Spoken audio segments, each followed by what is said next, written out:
कभी आपने सोचा है कि शायद आपकी सबसे बड़ी हार परिस्थितियों से नहीं बल्कि उनसे निपटने के तरीके से आई है।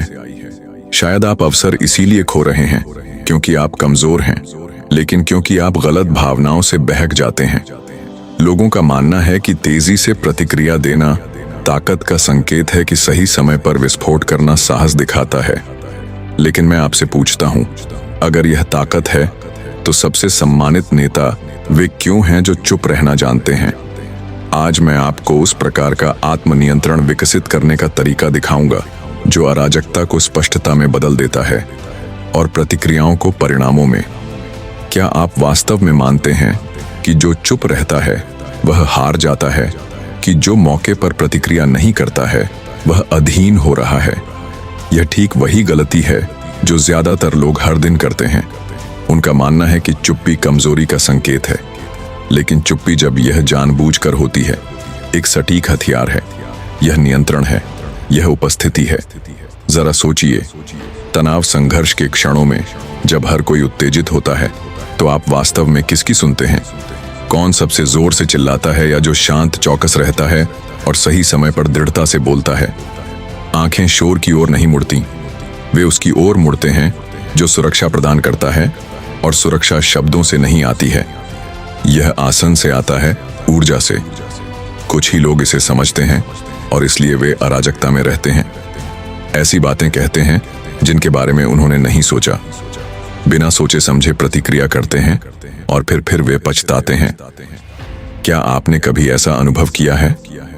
क्या आपने कभी किसी बातचीत को यह सोचकर समाप्त किया है कि आपको क्या कहना चाहिए था या आपको क्या चुप रहना चाहिए था? ठीक इसी बिंदु पर एक साधारण आदमी उस आदमी से अलग हो जाता है जो विरासत छोड़ जाता है। साधारण आदमी बहुत अधिक बोलता है। बुद्धिमान व्यक्ति देखता है, प्रतीक्षा करता है, शब्दों को दुर्लभ सिक्कों की तरह बचाता है, क्योंकि वह जानता है कि एक अच्छी तरह से रखा गया एकल वाक्य स्थिति का पूरा पाठ्यक्रम बदल सकता है। मुझे एक ऐसी घटना पूरी तरह से याद है जिसने मेरे रास्ते को चिन्हित किया। यह शिकागो में 1937 में था। नेतृत्व पर एक सम्मेलन के दौरान मुझे मेरी बात के बीच में एक आदमी ने बाधित किया। वह मेरे काम से स्पष्ट रूप से असहमत था, लेकिन उसने यह तर्कों से नहीं किया। उसने व्यंग्य अवमानना का इस्तेमाल किया। दर्शक चुप हो गए। सभी ने मेरी प्रतिक्रिया की प्रतीक्षा करते हुए मुझे देखा। मैं पलटवार कर सकता था। मैं उसे मौखिक रूप से कुचलने के लिए अपने अनुभव और ज्ञान का उपयोग कर सकता था, लेकिन मैंने ऐसा नहीं किया। मैंने उसे कुछ सेकंड के लिए देखा और शांत आवाज में कहा, अगर मुझे आपको समझाने की जरूरत होती तो मैं पहले ही विफल हो चुका होता। और मैं चुप हो गया। प्रतिक्रिया तत्काल थी। जो चुप्पी छाई वह किसी भी भाषण से ज्यादा भारी थी। मैंने उस क्षण को बेहतर बोलने से नहीं जीता, मैंने कम बोलने से जीता। क्या आप उस शक्ति को देख सकते हैं जो इसमें मौजूद है? जब आप चुप्पी का प्रशिक्षण लेते हैं तो आप खुद को छोड़ नहीं रहे होते हैं, आप अधिकार का निर्माण कर रहे हैं। आप बिना शब्दों के कह रहे हैं कि आपको दृढ़ रहने के लिए किसी और की मंजूरी की आवश्यकता नहीं है। और यह मेरे दोस्त दुर्लभ है, क्योंकि ज्यादातर लोग औचित्य की तलाश में रहते हैं। वे समझने की कोशिश में रहते हैं और वे जितना अधिक ऐसा करते हैं उतनी ही अधिक अपनी ऊर्जा देते हैं। क्या आपने कभी देखा है कि कुछ लोग बिना एक शब्द कहे किसी वातावरण को कैसे नियंत्रित करते हैं? क्या वे एक कमरे में प्रवेश करते हैं और जलवायु को बदल देते हैं? यह संयोग नहीं है, यह आत्मनियंत्रण है, यह प्रशिक्षित ऊर्जा है। अधिकांश लोग एक दर्पण की तरह कार्य करते हैं। यदि दूसरा चिल्लाता है तो वापस चिल्लाता है, अगर उकसाता है तो प्रतिक्रिया करता है। लेकिन जो आदमी चुप्पी पर हावी है वह प्रतिक्रिया नहीं करता है, वह परिभाषित करता है, वह मजबूर किए बिना थोपता है। चुप्पी निहत्ता कर देती है, दूसरे को उजागर करती है, इरादे प्रकट करती है। जब आप चुप हो जाते हैं तो जो चिंतित है वह खाली शब्दों से जगह भरता है, जो असुरक्षित है वह खुद को उजागर करता है, जो नियंत्रण में है वह शांति में रहता है। अब एक आम स्थिति की कल्पना करें। आप घर पर हैं, परिवार का कोई सदस्य तनावग्रस्त होकर आपको उकसाता है। आपने पूरा दिन व्यस्तता में बिताया है और वहां उस क्षण आपके भीतर सब कुछ प्रतिक्रिया करना चाहता है। चिल्लाना, पलटवार करना, लेकिन क्या होगा अगर आप ऐसा नहीं करते हैं, और अगर उस क्षण आप केवल 2 सेकंड के लिए रुकते हैं, गहरी सांस लेते हैं और दृढ़ता से बोलते हैं, मैं समझता हूं कि आप घबराए हुए हैं, लेकिन मैं उस ऊर्जा में प्रवेश नहीं करने जा रहा हूं। पता है क्या होता है? संघर्ष घुल जाता है। इसीलिए नहीं कि आप भाग गए, बल्कि इसलिए कि आपने एक ऐसी लड़ाई लड़ने से इनकार कर दिया जिसका कोई मतलब नहीं है। इस प्रकार का आसन प्रशिक्षणीय है, यह एक उपहार नहीं है। मैं भी इस तरह पैदा नहीं हुआ था।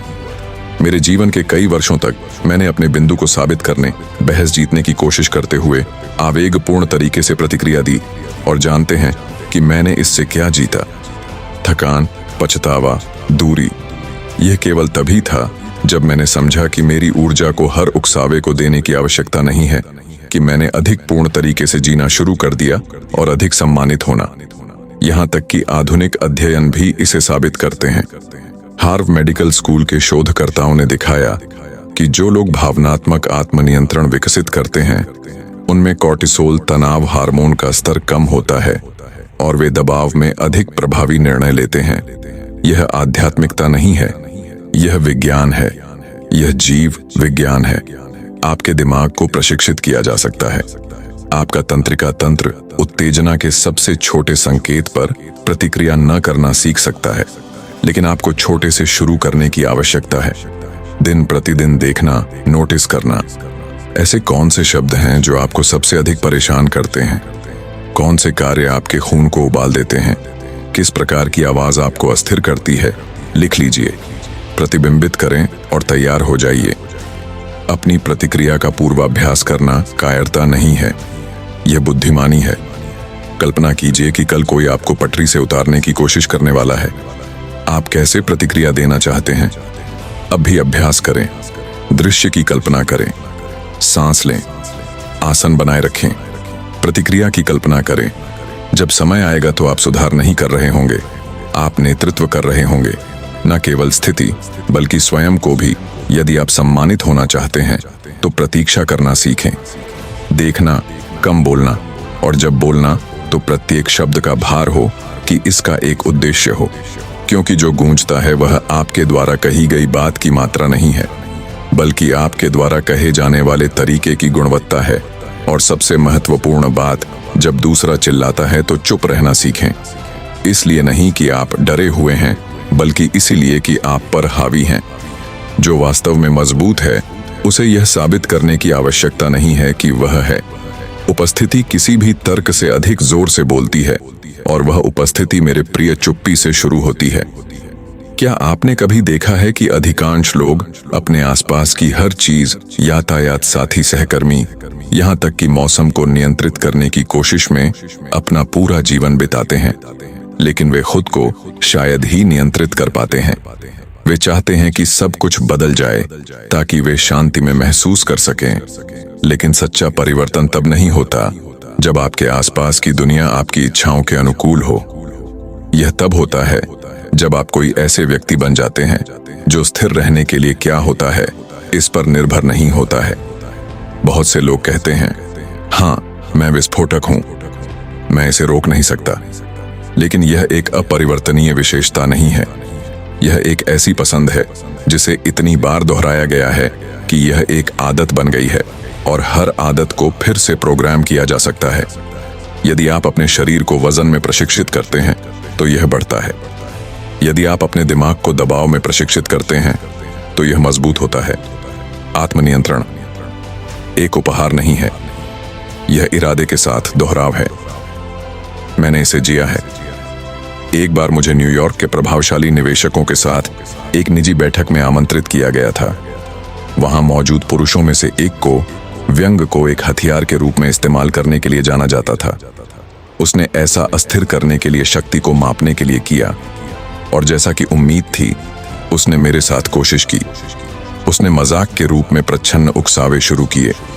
उसे उम्मीद थी कि मैं प्रतिक्रिया करूंगा, और अंदर से सच्चाई यह है कि मैंने चाहा खून गर्म हो गया, सांस छोटी हो गई। उसी सिक्के से जवाब देने की इच्छा प्रबल थी, लेकिन मेरे अंदर कुछ कह रहा था, यह वह खेल नहीं है जिसे खेलने के लिए तुम आए हो। तो मैंने सांस ली, अपनी रीढ़ को सीधा रखा, किसी भी असुविधा का प्रदर्शन नहीं किया। और जब मेरी बारी आई बोलने की तो मैंने आक्रामकता के साथ प्रतिक्रिया नहीं दी। मैंने एक साधारण वस्तुनिष्ठ और सीधा वाक्य का इस्तेमाल किया बिना आवाज उठाए। पता है क्या हुआ? हमले ने अपनी ताकत खो दी। उसका व्यंग वाष्पित हो गया और कमरा जो पहले तनावपूर्ण था शांत हो गया। बातचीत का नेतृत्व उस व्यक्ति को हस्तांतरित कर दिया गया जिसने शांत बनाए रखा। आपको यह समझने की आवश्यकता है कि यह कमजोरी नहीं है। इसके विपरीत यह ठीक यही महारत है जो सम्मान थोपती है। जब कोई आपको अस्थिर करने की कोशिश करता है और सफल नहीं होता है तो आप दिखाते हैं कि आपके अंदर बाहरी उत्तेजना से ज्यादा मजबूत कुछ है, और यही आत्मविश्वास को प्रेरित करता है। लोग उसकी बात नहीं मानते जो सबसे जोर से चिल्लाता है। वे उसकी बात मानते हैं जो दबाव में भी केंद्रित रहता है। अब रुकिए और सोचिए, कितनी बार आप किसी बहस में सही थे लेकिन अपने आसपास के लोगों का सम्मान खो दिया क्योंकि आपने जिस तरह से प्रतिक्रिया दी। कितनी बार आपने जिसका बचाव किया उस पर पछतावा नहीं किया, बल्कि जिस तरह से बचाव किया उस पर सामग्री सही थी लेकिन भावना हावी हो गई और सब कुछ ढह गया। ऐसा हर दिन होता है, घरों में, व्यवसायों में, दोस्तों के बीच, और सबसे बुरी बात, लगभग किसी को भी एहसास नहीं होता है कि वह खुद को नुकसान पहुंचा रहा है। स्टैनफोर्ड विश्वविद्यालय के एक अध्ययन से पता चला कि जो लोग तनावपूर्ण स्थितियों में अपनी भावनाओं को नियंत्रित करने में सक्षम होते हैं उनमें स्वस्थ संबंध बनाए रखने की संभावना 26% अधिक होती है और नेतृत्व पदों पर भी 45% अधिक उत्पादकता होती है।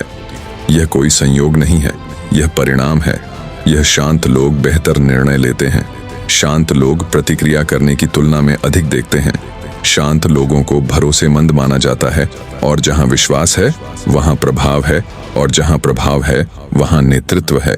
लेकिन मुझे पता है कि आपके दिमाग में क्या चल रहा होगा। लेकिन अगर वे सोचते हैं कि मैं निष्क्रिय हो रहा हूं, कि मैं खुद को सौंप रहा हूं, यह एक आम डर है। लेकिन ध्यान से सुनो, जो शांत को कमजोरी समझता है वह इसलिए है क्योंकि उसने कभी दृढ़ उपस्थिति की शक्ति का अनुभव नहीं किया है। सच्ची शांति निष्क्रियता नहीं है, यह स्पष्टता है। यह शोर के बिना दृढ़ता है। यह जानना है कि आपके पास नष्ट करने की ताकत है, लेकिन आप नेतृत्व करना चुनते हैं। अब आपको दूसरों के मूड का बंधक होने की आवश्यकता नहीं है। अब आपको दूसरों के क्रोध को प्रतिबिंबित करने की आवश्यकता नहीं है। आपकी ऊर्जा को बातचीत की आवाज से निर्धारित नहीं करना है। इसे आपके द्वारा परिभाषित किया जा सकता है और किया जाना चाहिए, और यहां आपके लिए तुरंत लागू करने के लिए कुछ व्यावहारिक है। अगले 3 दिनों के दौरान अपनी स्वचालित प्रतिक्रिया पैटर्न का निरीक्षण करें। हर बार जब आप किसी चीज का खंडन करने का आग्रह महसूस करते हैं तो रुके। 3 बार गहरी सांस लें। अपने शरीर को फिर से व्यवस्थित करें। केवल तभी बोले जब आपके पास स्पष्टता हो। यह सरल लगता है, लेकिन यह आपकी आवृत्ति को पूरी तरह से बदल देता है। आप रक्षात्मक से बाहर निकल जाते हैं और आंतरिक नेतृत्व की स्थिति में प्रवेश कर जाते हैं। यह दूसरा नहीं है जो आपकी प्रतिक्रिया निर्धारित करता है। यह आप हैं जो अपनी प्रतिक्रिया तय करते हैं। सोचिए कि किसी बहस के बाद आप कितनी बार थक गए हैं, तब भी जब आप जीत गए या जीत नहीं है। यह पहनने और आंसू है। लेकिन जब आप खुद का नेतृत्व करते हैं तो आपकी ऊर्जा अक्षुण्य रहती है। आप दिन को अपनी शुरुआत से अधिक ताकत के साथ समाप्त करते हैं, और इससे भी बढ़कर आपको एक ऐसे व्यक्ति के रूप में देखा जाता है जो सुरक्षा प्रदान करता है, जिस पर लोग मुश्किल समय में भरोसा करते हैं। आप अपने आसपास की हर चीज को नियंत्रित नहीं कर सकते, लेकिन आप अराजकता के बीच केंद्र होने के लिए प्रशिक्षित कर सकते हैं। हर कोई जब असंतुलित हो जाता है तो आप स्थिरता का बिंदु हो सकते हैं, और इस प्रकार की उपस्थिति दुर्लभ है। यह वही है जो आपको याद दिलाती है, प्रतिक्रियाशील होने के लिए नहीं लेकिन संदर्भ होने के लिए। आप हर चीज पर प्रतिक्रिया करने के लिए दुनिया में नहीं आए थे। आप नेतृत्व करने के लिए आए थे, और कोई भी वास्तव में नेतृत्व नहीं करता है यदि वह अभी भी अपनी भावनाओं का गुलाम है। सच्चा प्रभुत्व उसमें नहीं है जो आप दूसरों पर थोपते हैं। यह उसमें है जो आप अपने भीतर हावी होते हैं, और यह उस क्षण शुरू होता है जब आप चुनते हैं प्रतिक्रिया न करना, लेकिन चेतना के साथ जवाब देना। कितनी बार आपको ऐसा लगा है कि आप किसी महान चीज से कुछ ही कदम दूर हैं, लेकिन आपने छोड़ दिया क्योंकि ऐसा लग रहा था कि इसमें बहुत समय लग रहा है। आपने कितने शानदार विचारों को छोड़ दिया क्योंकि उन्होंने तत्काल फल नहीं दिए, और आवेग में कितने शब्द बोले गए, जल्दबाजी में लिए गए फैसले, अधीरतापूर्ण व्यवहार, अंततः आपको महंगा पड़ा। सच्चाई यह है कि अधिकांश लोग क्षमता की कमी के कारण नहीं, बल्कि धैर्य की कमी के कारण विफल होते हैं। धैर्य केवल प्रतीक्षा करना नहीं है, यह आप प्रतीक्षा करते समय क्या करते हैं। अधिकांश लोगों का मानना है कि धैर्य रखना जड़ता को स्वीकार करना है, जब वास्तव में यह उद्देश्य के साथ निरंतरता बनाए रखना है। धैर्य एक सक्रिय रणनीतिक शक्ति है जो तात्कालिकता में रहने वालों की आंखों के लिए लगभग अदृश्य है। यह आपको तब तक दृढ़ रखता है जब तक आप गहरी जड़ें नहीं बनाते हैं। इससे पहले कि कोई परिणाम देखें, मैंने इसे अपनी त्वचा में जिया है। थिंक एंड ग्रो रिच लिखने से पहले भी मैंने उन विचारों के साथ एक पांडुलिपि तैयार की जिनके बारे में मेरा मानना था कि वे सफलता के बारे में लोगों के सोचने के तरीके को बदल सकते हैं। मुझे विश्वास था कि मेरे हाथों में कुछ मूल्यवान था, लेकिन प्रकाशकों के दरवाजे पर दस्तक देने पर एक के बाद एक मुझे हमेशा एक ही जवाब की विविधताएं मिली। दिलचस्प, लेकिन हमारी कोई रुचि नहीं है। बाहर से मैंने धन्यवाद दिया और पीछा किया। अंदर से मुझे कबूल करना होगा। यह दुख हुआ, हार मानने की इच्छा, दुनिया को यह चिल्लाने की कि सब कुछ कितना अन्यायपूर्ण है, अक्सर उत्पन्न होती थी। लेकिन मेरे अंदर कुछ फुसफुसाया, रुकना मत, उद्देश्य के साथ प्रतीक्षा करो, इस समय का उपयोग करो। और ठीक यही मैंने किया। मैं पांडुलिपि पर वापस चला गया। मैंने इसे तराशा, मैंने इसे फिर से लिखा, मैंने अतिरेक को काट दिया, मैंने विचारों को परिष्कृत किया, मैंने जो पहले से ही अच्छा था उसे उत्कृष्ट बना दिया। और जब वर्षों बाद थिंक एंड ग्रो रिच ने दुनिया में अपनी जगह पाई, तो यह अब एक मसौदा नहीं था, यह धैर्य में घड़ी गई एक कृति थी, और इसलिए परिवर्तनकारी। आज मैं समझता हूं कि मुझे मिले प्रत्येक नहीं एक प्रच्छन्न उपहार था। उन्होंने मुझे बेहतर बनाने, संशोधित करने, बढ़ने के लिए मजबूर किया, क्योंकि अगर उस पुस्तक को उसके पहले संस्करण में एलएचई किया गया होता तो शायद इसका वह प्रभाव नहीं होता जो उसने डाला। लेकिन अधिकांश लोगों की समस्या यह है कि वे जिस दिन बोते हैं उसी दिन काटना चाहते हैं। वे गति को प्रगति के साथ भ्रमित करते हैं, लेकिन जो बिना संरचना के बहुत तेजी से बढ़ता है वह पहली हवा में ढह जाता है। प्रकृति को देखें, सबसे मजबूत पेड़ वे नहीं हैं जो सबसे तेजी से अंकुरित होते हैं, बल्कि वे हैं जो वर्षों अंधेरे में, मौन में, जहां कोई नहीं देखता, अपनी जड़ों को मजबूत करने में बिताते हैं। और जब वे अंततः उभरते हैं तो उन्हें कोई नहीं गिराता। क्या आपने अधीरता के कारण चरणों को छोड़ दिया है? क्या आपने किसी ऐसे रिश्ते में प्रवेश किया है क्योंकि आप अब किसी ऐसे व्यक्ति की प्रतीक्षा नहीं कर सकते थे जो वास्तव में सार्थक था? क्या आपने नौकरी के प्रस्ताव को स्वीकार कर लिया क्योंकि आपको मौका गंवाने का डर था, भले ही आपको लग रहा था कि यह सही समय नहीं है? या आपने कोई संदेश का जवाब दिया, या यह समझने से पहले किसी बहस में प्रवेश किया कि आप वास्तव में क्या महसूस कर रहे थे और आपने इससे क्या हासिल किया? शायद कुछ तत्काल राहत, लेकिन फिर संघर्ष, शोर, पछतावा आया। धैर्य बुद्धिमान का ढाल है। यह आपको अनावश्यक लड़ाइयों, टाली जा सकने वाली चोटों से बचाता है। यह आपको उस क्षण से परे देखने की अनुमति देता है।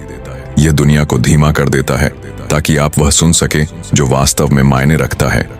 क्या आपने कभी किसी को छोटी सी बात पर फटते हुए देखा है और दिनों बाद यह महसूस किया कि यह सिर्फ एक गलत फहमी थी? ठीक है, धैर्य रखने वाला पछतावे को बचाता है।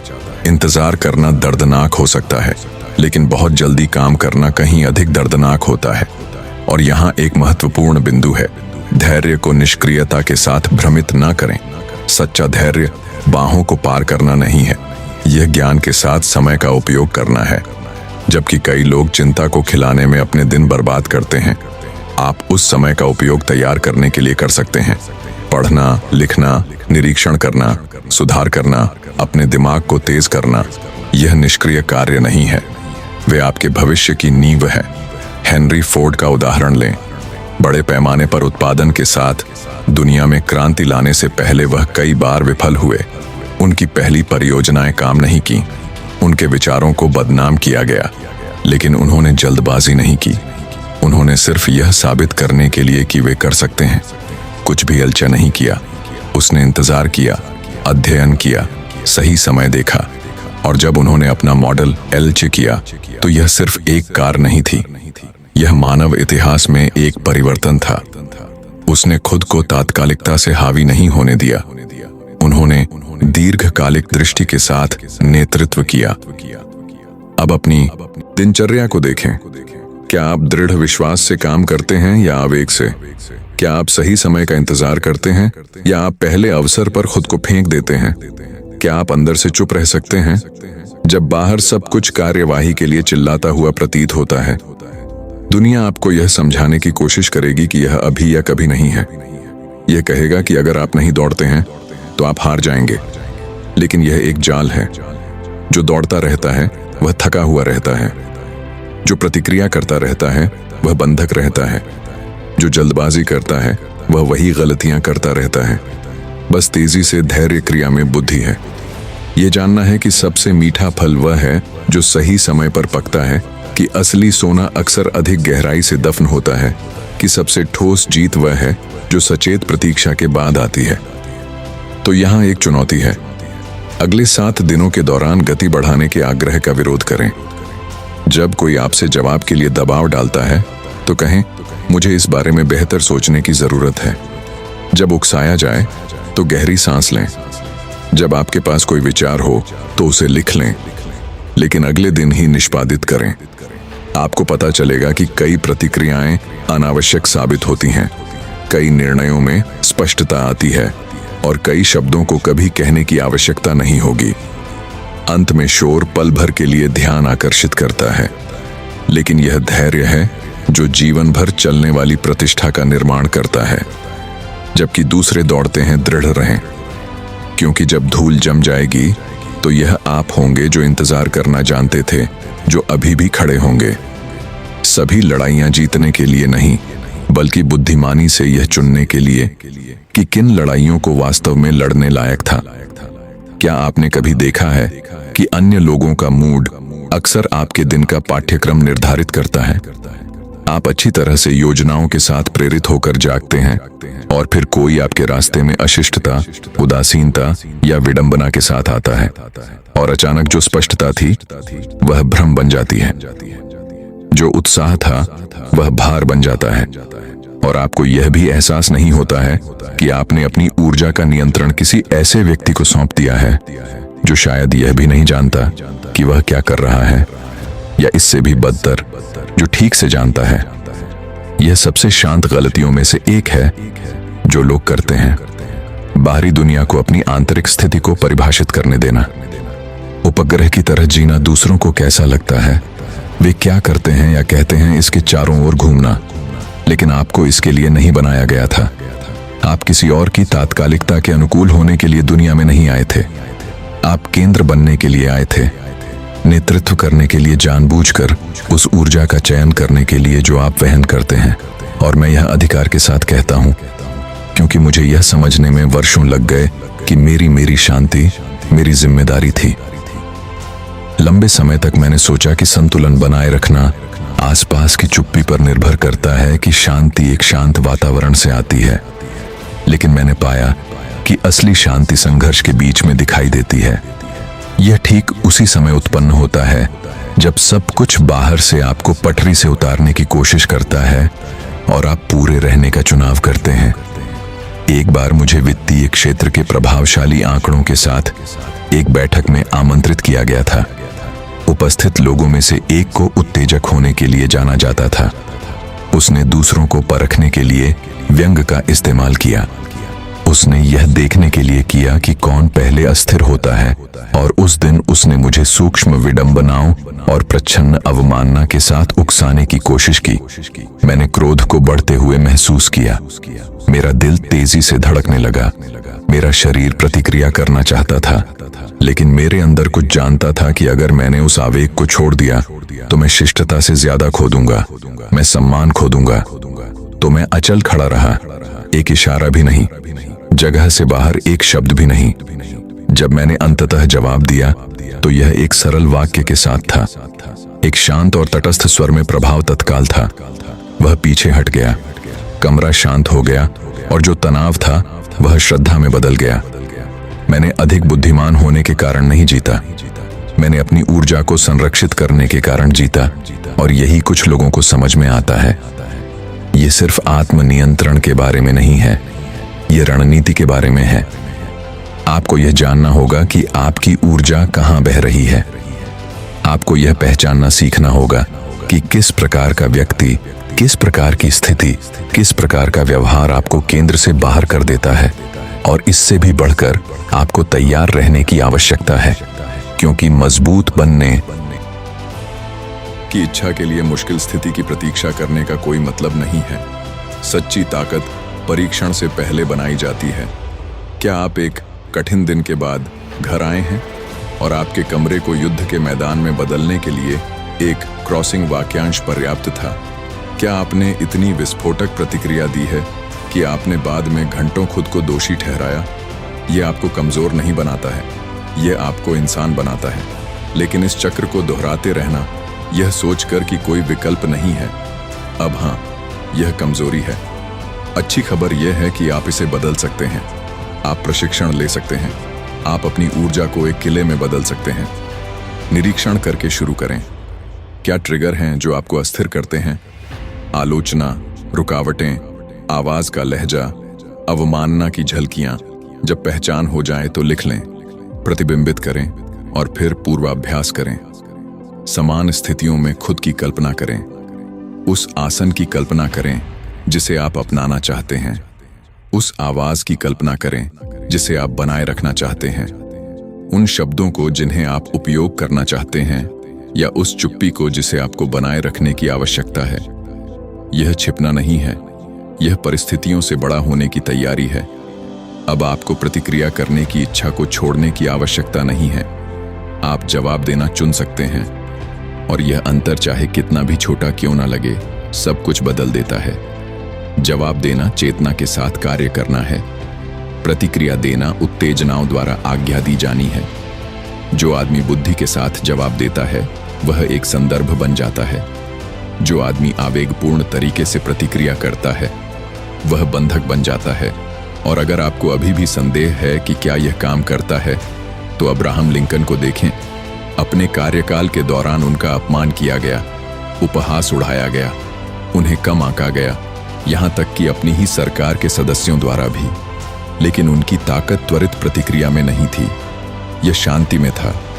चुप्पी में उन्होंने शांति को एक ढाल के रूप में इस्तेमाल किया, दृढ़ता को तलवार के रूप में, और उनका नेतृत्व इस आंतरिक प्रभुत्व में गाढ़ा गया था। इसलिए वह राष्ट्रपति से ज्यादा बन गए, वह प्रतीक बन गए। एक आदमी जो नेतृत्व करता है तब भी जब आसपास की दुनिया ढहती हुई प्रतीत होती है। आपको यह समझने की आवश्यकता है, आत्मनियंत्रण एक उपहार नहीं है, यह एक दैनिक कसरत है। शारीरिक नहीं बल्कि ऊर्जावान। यह आप ही हैं जो यह तय करते हैं कि आपकी स्थिति को अब किसी और के भ्रम से आकार नहीं दिया जाएगा, कि किसी और की अधीरता आपकी जिम्मेदारी नहीं है, कि उनकी तात्कालिकता आपकी एजेंडा को परिभाषित नहीं करती है। और मैं आपको एक सरल लेकिन गहरा व्यायाम प्रस्तावित करता हूं। अगले 3 दिनों के दौरान जागने के तुरंत बाद 5 मिनट के लिए चुपचाप बैठे, गहरी सांस लें, उस ऊर्जा को स्थापित करें जिसे आप उस दिन वहन करना चाहते हैं। कठिन स्थितियों की कल्पना करें, अपने आसन का अनुमान लगाएं, दुनिया में निकलने से पहले अपनी उपस्थिति को प्रशिक्षित करें। आप देखेंगे कि जब अराजकता आएगी, और वह आएगी, तो आप तैयार रहेंगे। इसलिए नहीं कि दुनिया शांत हो गई, लेकिन इसलिए कि आप मजबूत हो गए। याद रखें, आप हवा में पत्ता नहीं हैं, आप धारा के बीच में चट्टान हैं। शोर, आंदोलन, उत्तेजना हो सकती है, लेकिन आप बने रहते हैं, गर्व के लिए नहीं लेकिन चेतना के लिए, क्योंकि आप जानते हैं कि सच्ची शक्ति दूसरों को जीतने में नहीं है, यह खुद से पराजित ना होने में है। यह नेतृत्व है, यह उपस्थिति है, यह स्वतंत्रता है। और इस तरह एक विरासत का निर्माण होता है, अंदर से बाहर कम प्रतिक्रिया करना और अधिक संचालन करना। दुनिया को शांति में रहने के लिए बदलने की आवश्यकता नहीं है। यह आप ही हैं जिन्हें हर चीज के टूटने पर भी पूरे रहना सीखना होगा। स्वयं पर प्रभुत्व किसी भी प्रकार के सच्चे नेतृत्व, किसी भी स्थायी विजय, किसी भी ठोस संबंध की नींव है। यह कभी भी महसूस ना करने के बारे में नहीं है, बल्कि यह महसूस करने के बीच कभी ना खोने के बारे में है। आपकी ताकत दूसरे के नियंत्रण में नहीं है, बल्कि नियंत्रित ना होने की स्वतंत्रता में है। यही कुंजी है। यह विरासत बनाने वालों का शांत लाभ है।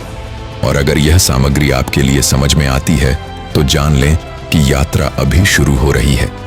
प्रत्येक कदम, प्रत्येक प्रतिबिंब के साथ आप अपने सर्वोत्तम संस्करण के करीब पहुंचते हैं। अगला चरण पहले से ही आपकी प्रतीक्षा कर रहा है और इसमें आप अपने स्वयं के परिवर्तन की सीढ़ी पर एक और कदम ऊपर उठाएंगे। यहां तक मेरे साथ चलने के लिए धन्यवाद। मैं अगले वीडियो में आपका इंतजार करूंगा।